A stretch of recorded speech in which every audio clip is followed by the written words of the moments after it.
हर हर महादेव। जय जय श्री राधे कृष्णा। फागुन मास अध्याय 19। अब सुनिए फागुन मास महात्म के आज में के अध्याय में धर्मराज युधिष्ठिर ने मार्कंडेय जी से कहा, तेजा नदी नर्मदा देवी को किस प्रकार पृथ्वी पर उतारा था, यह भी बताने की कृपा करें।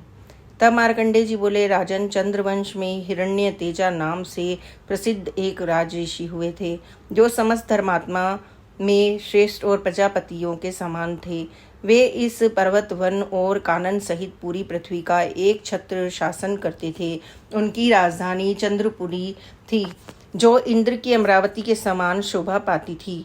एक बार अमावस को सूर्य ग्रहण लगने पर इस जम्बू द्वीप में बावली और सरोवर होने पर भी कोई नदी उपलब्ध न हो सकी, जहाँ देवताओं और पितरों का विशेष सत्कार हो सके। उस समय तक जम्बू द्वीप में कोई नदी नहीं थी।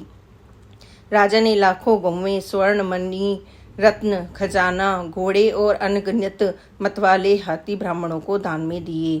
हव्य और कव्य से पितरों को तर्पण किया। उस समय उन्होंने देखा पितरों को जल पान का बड़ा कष्ट है, इसलिए वे पितरों से बोले कि आप लोग कौन हैं और किस कर्म से पवित्र हो सकते हैं। तब पितृगण कहने लगे कि महाभाग द्वीप नदियों से रहित होने के कारण यहाँ पर सब धर्म कर्म नष्ट हो चुके हैं। नदी के अभाव में ना तो देवता तृप्त होते हैं, ना ही पितृ। अगर इस द्वीप में नर्मदा उतर आए तो हम सब लोगों की मुक्ति हो जाएगी।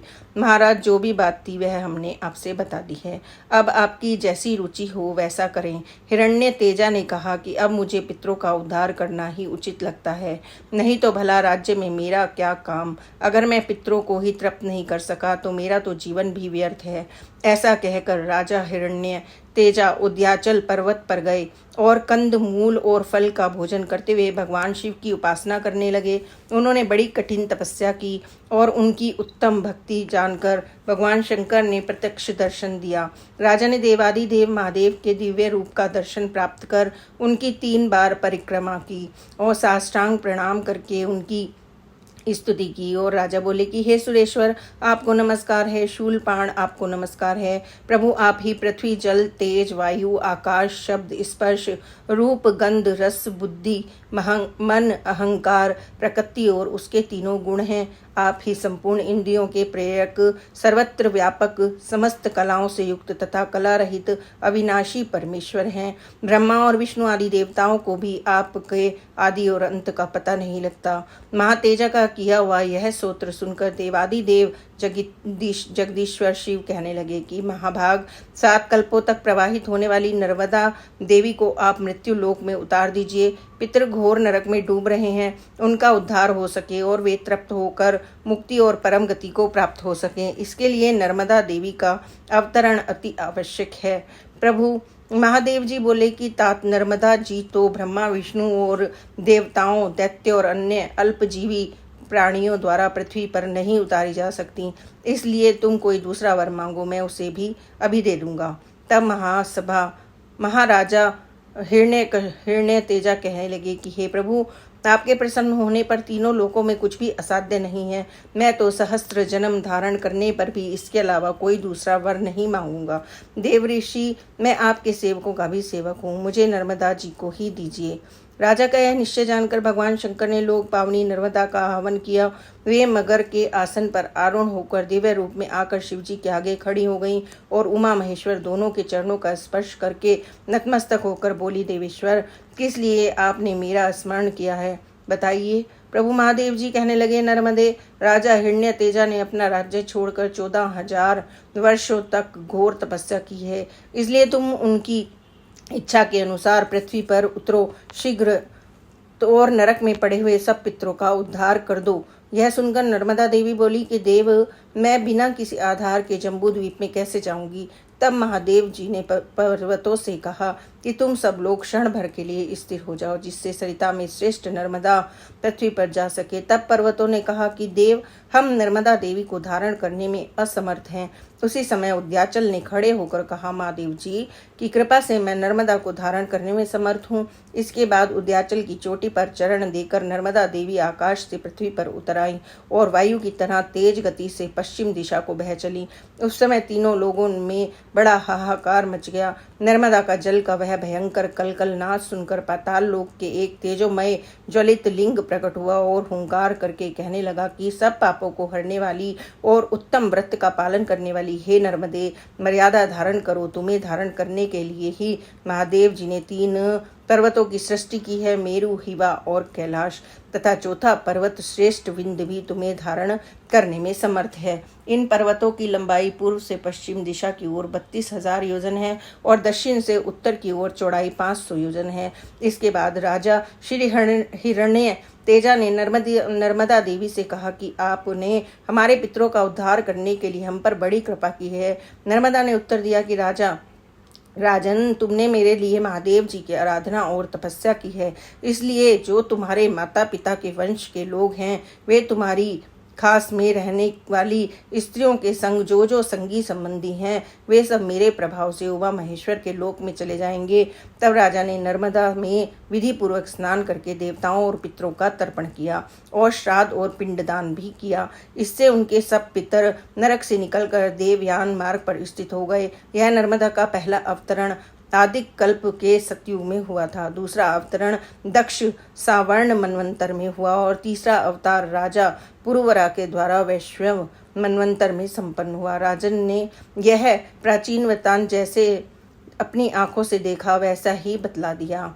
नर्मदा में स्नान करने, गोता लगाने और उसका जल पीने और स्मरण करने और कीर्तन करने से अनेकों जन्मों का घोर पाप तत्काल ही नष्ट हो जाता है। मार्ग जी कहने लगे, राजन, क्षत्रिय कुल में उत्पन्न पुत्र कुसु नामक राजा महान यशस्वी हुए। उन्होंने पहले 1 सहस्त्र वर्षों तक महादेव जी की आराधना की। उनकी तपस्या से संतुष्ट होकर महादेव जी ने पूछा, राजन, तुम कौन सा वर चाहते हो?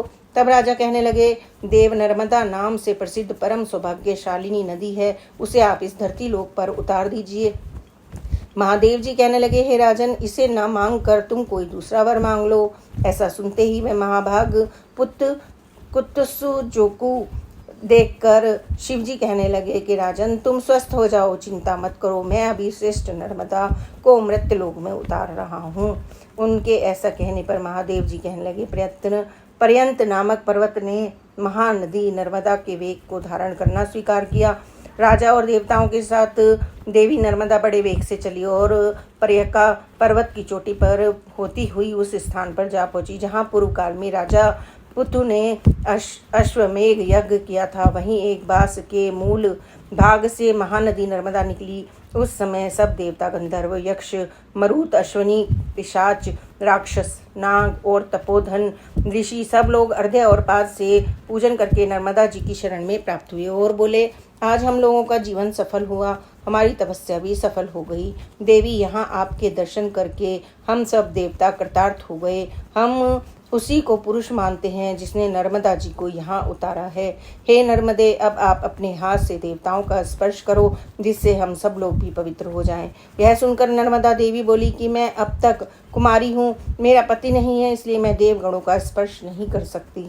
नर्मदा जी का यह उत्तर पाकर देवता चिंतित से होकर व्याकुल होकर बोले कि हे देवी, आपके समान रूप गुण से संपन्न उत्तम वर कहाँ से प्राप्त हो सकता है? जिसने तुम्हें इस लोक में प्रकट किया है वही तुम्हारा पति हो। पूर्व काल में ब्रह्मा जी के श्राप से स्मृति लोक में जाकर राजा पूर्व कुछ सुना हुआ है, वह ईवा कुल में के आनंद को बढ़ाने वाला है। वह देव तुल्य क्षत्रिय पुत्र कुसु आपके लिए श्रेष्ठ वर हो। हे नर्मदे, सुनकर नर्मदा बोली कि जिनमें इस प्रकार देवत्व है, जिनकी समस्त प्रजा धर्म में स्थित है, उन महात्मा पुत्र कुसु के लिए और क्या कहा जा सकता है। स्वयंभू ब्रह्मा जी के मानस पुत्र जिस प्रकार धर्मनिष्ठ बताए गए हैं, उसी तरह यह पुत्र कुसु भी सब धर्मों के पालन में तत्पर है, इसलिए मैं इनको अपने पति के रूप में स्वीकार करती हूँ। सुनकर राजा पुत्र कुसु बोले, हे नर्मदे, तुम देव कन्या हो, मुझ पर कृपा करो जिससे मेरे पितृ स्वर्ग को जाएं और मेरा भी महान यश हो। नर्मदा जी ने कहा, राजन, ऐसा ही होगा। अब आप मुझसे जो जो चाहते हैं वह सब मेरी कृपा से आपको प्राप्त हो जाएगा।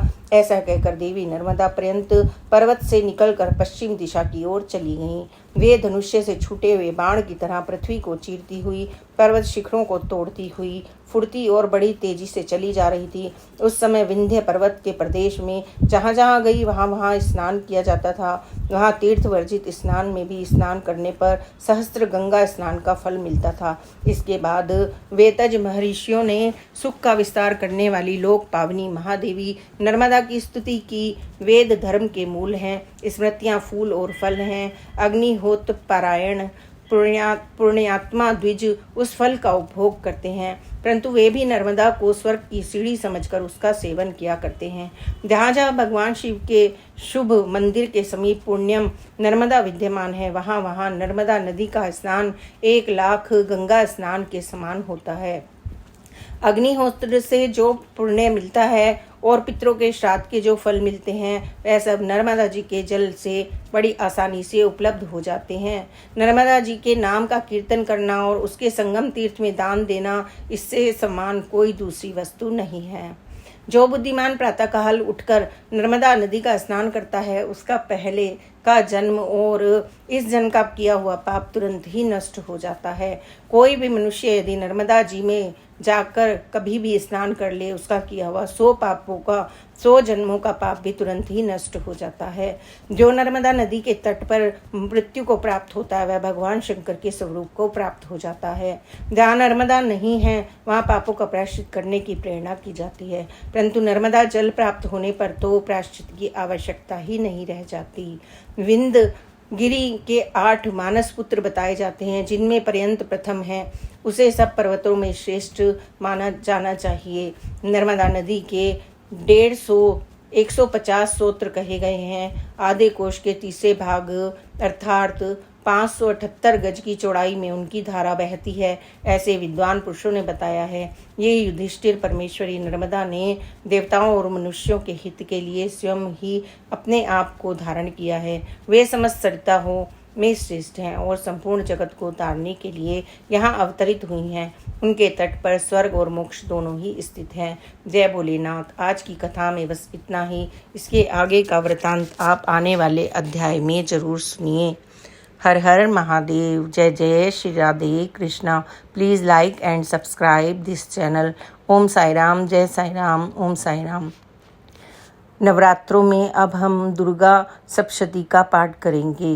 ओम साई राम। आप कृपा कर उसे सुनने